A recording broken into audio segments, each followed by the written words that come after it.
hello to you from the beanbag. Welcome to another episode of Daily Encouragements with Naomi. Thanks so much for joining me. So good to have you here. Today, we are going to talk a bit about how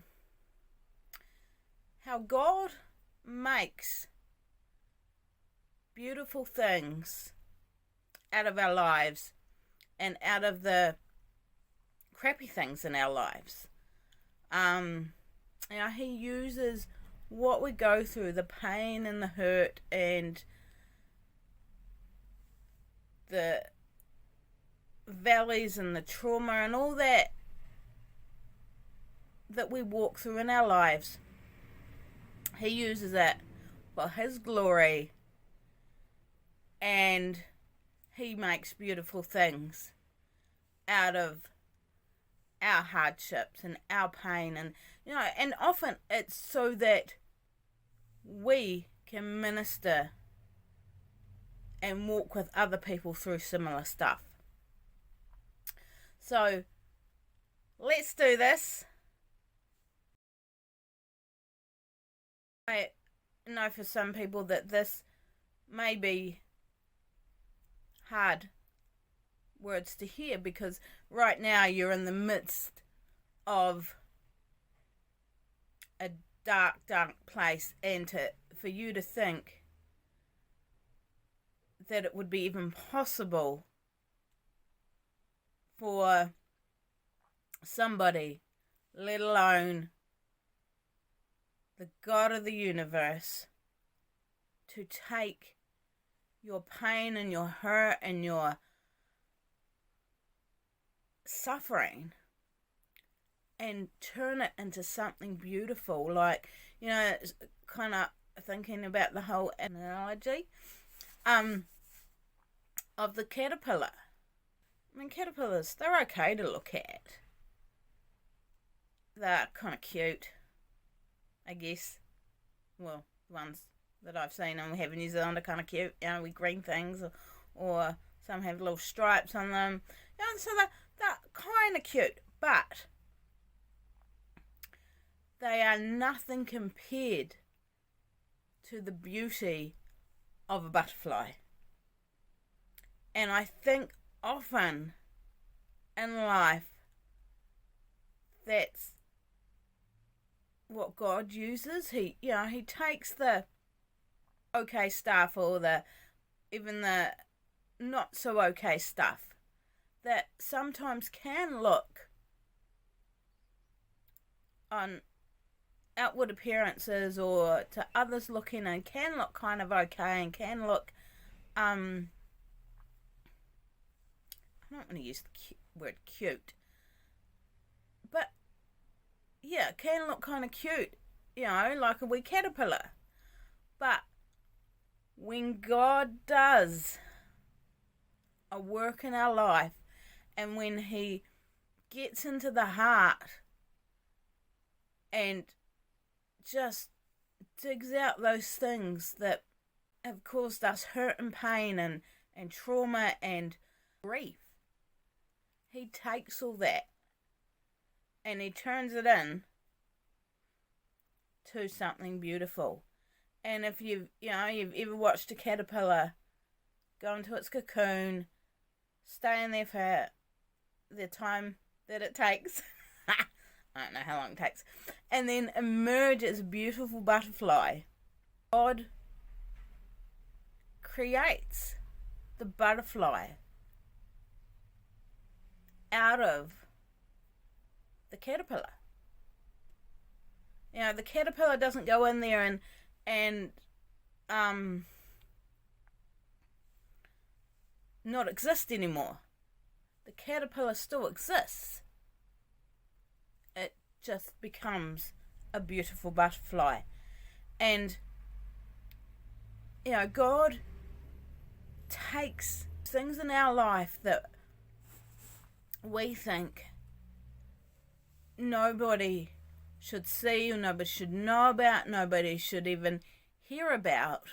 God takes those things, turns them into something beautiful, so that we can then go and walk with somebody else through similar stuff to what we've walked through and what God has taken in our lives and made it beautiful. And when I say he makes it beautiful, I don't mean he wraps it all up in a fancy present and puts a bow on it and it becomes, he just shoves it all in there and wraps it up and makes it beautiful. No. When I say he makes it beautiful, that is through healing and through walking through those hard times and then having healing, extending forgiveness to others, to yourself, to deal with what you've walked through and to be in a healthy place, to be in a place where yes, you may have scars, but they're not raw, open scars. They're healed scars. And as he takes those things and makes something beautiful out of our mess, we then can bless others because we've been blessed in our healing and in our journey with God. Be a blessing. I used to really struggle with this whole concept because there's a few songs out there about it. I think one really old and beautiful one is Something Beautiful, Something Good. In all my confusion, he understood. Can't think of all the words, and I'm not going to sing it, but maybe look it up on Spotify. And there's a new one that I've been listening to lately, and it's called Beautiful Things, and it's the same concept. It's about how, he takes what we don't understand. He takes that pain, that trauma, that hurt. He makes something beautiful out of it so that it becomes our story. Not only does it become our story, it becomes our healed story. So that when we speak into other people's lives, into those areas that we've walked through ourselves, we do it from a healed perspective so that we can help that person instead of hindering that person. And yes, I think sometimes God does ask us to walk alongside someone else and invest into someone else's life when we are still in the middle of our healing journey, or in the middle sometimes of even the pain and of even the whole situation. We may be walking through something and God is asking us to walk with someone else through it. That is still him taking that and making it beautiful. Yeah, as I was saying, I really did struggle with it for a long time because I was like, well, there's nothing beautiful in my life. What can God make beautiful out of this mess that is my life? And I guess, I am able to talk about this from a healed, not fully healed, because this side of heaven none of us will be, in every area of our lives, because we're not perfect and we won't be this side of heaven, but from a healed perspective of enough that I now get what that actually means, and that, even though I've walked through some pretty dark stuff and some really deep pain and some really hard times, I now understand that God will use that stuff. Sometimes he may not use all those situations to help other people through my life. Sometimes it's just purely my personal journey that I've walked through these things and God has healed, or God has done what he has done in that situation, and so it's twofold. It makes beautiful things out of my mess for me personally, but then also for others. Often used to ask the question of, why God? Why did you let that happen? I was only a child. Why did you let it happen?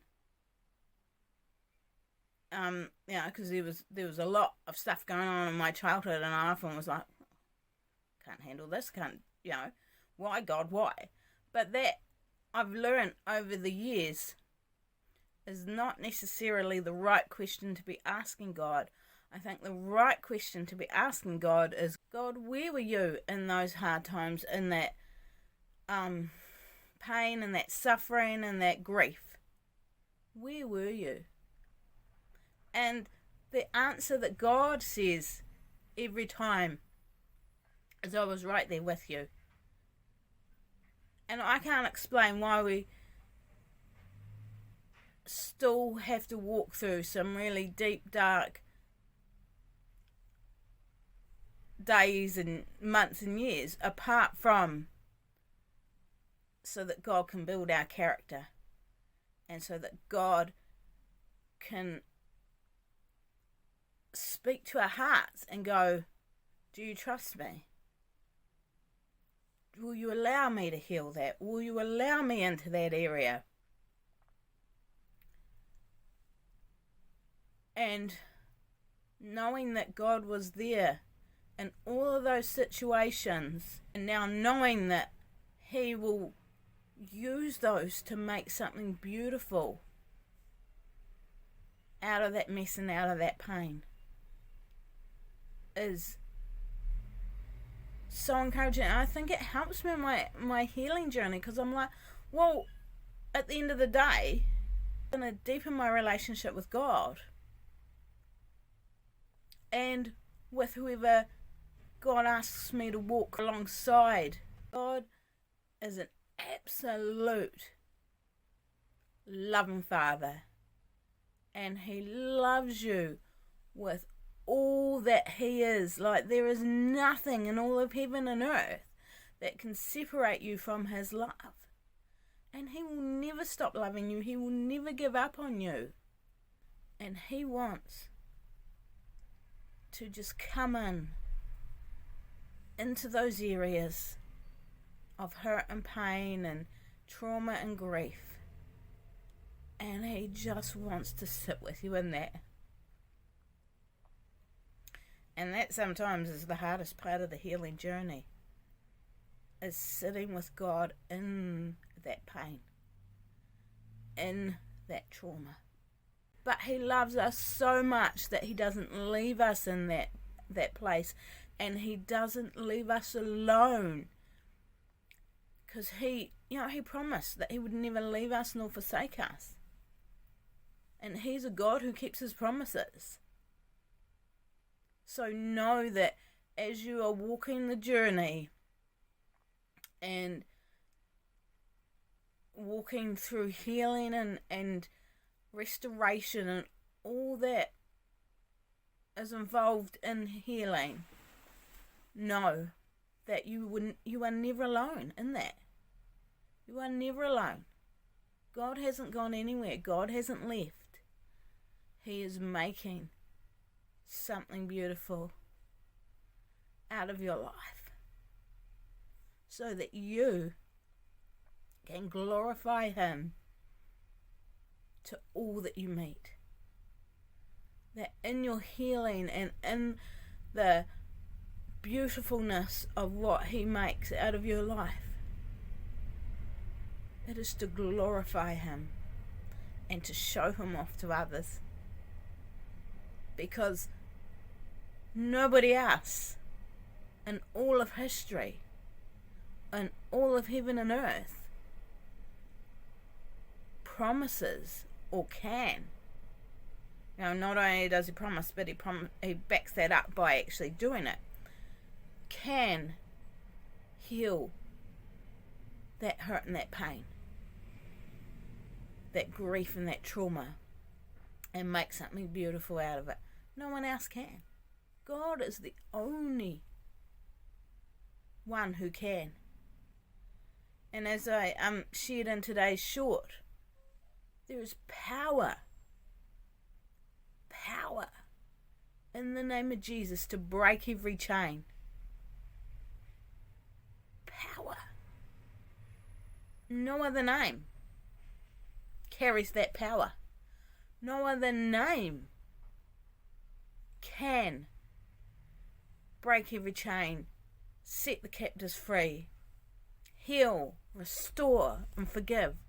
No one else, apart from